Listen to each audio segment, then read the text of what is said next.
It's Sam. Sam. Hey guys, are you filming? I think, yeah, this is Sam. Here we are at DFAT, right? Yeah, DFAT, that's right. Here's the crowd. And what we're doing, what's going on here today, Sam? Okay, we're calling on the Australian government to intervene to protect the safety of the people who've been detained, who are on the Samud flotilla. As many people will be aware, the flotilla, which is trying to carry aid to Gaza, has been intercepted in international waters by the Israeli Navy, and those people have been illegally kidnapped and taken to a port in Israel and are currently being detained against their will. So it's really important that the Australian government actually speak out, provide consular assistance, and say to Israel, no, you have no right to it's an act of piracy, basically, to intercept a boat in international waters. It's an act of piracy.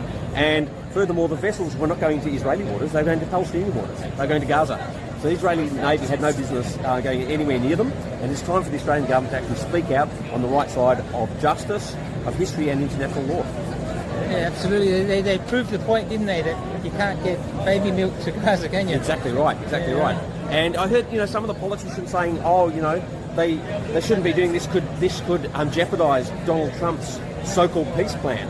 I mean, what kind of peace plan is jeopardised by the delivery of aid? It can't be much of a peace plan, and that bears out the truth, that Israel is determined to continue to govern Gaza as a colony. And it's the only people who have a right to say what the future of Palestine could be are the Palestinians.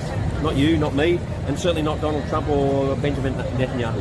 Yeah, 100%, man. That's what was your name again, man? Sam. Sam, good on you, Sam. Yeah, that's Sam, man. He knows exactly what he's talking about, and I think it's something a bit like the clouds kind of moving apart, aren't they? People are starting. The swarm of bees is disappearing, isn't it? Yeah, I think people are starting to realise the truth of what's going on. I mean, it's horrible that it's taken this wretched genocide for that to become apparent, and for the nearly 80 years of intense suffering of the Palestinian people to become more well known.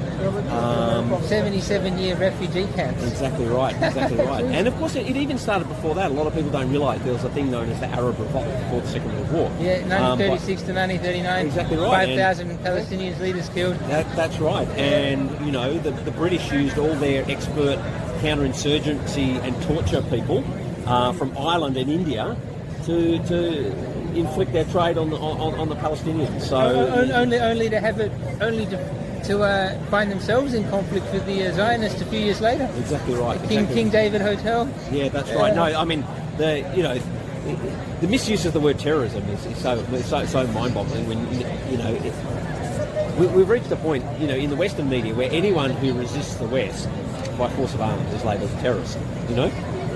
Now, sometimes people do carry out terrorist acts, but the recognition of the fact that the invasion of Iraq and the killing of 500,000 people, or the suppression of the Palestinian revolt, were not also acts of terrorism. There's some deafness to that in our media. Yeah, man. And the hypocrisy is just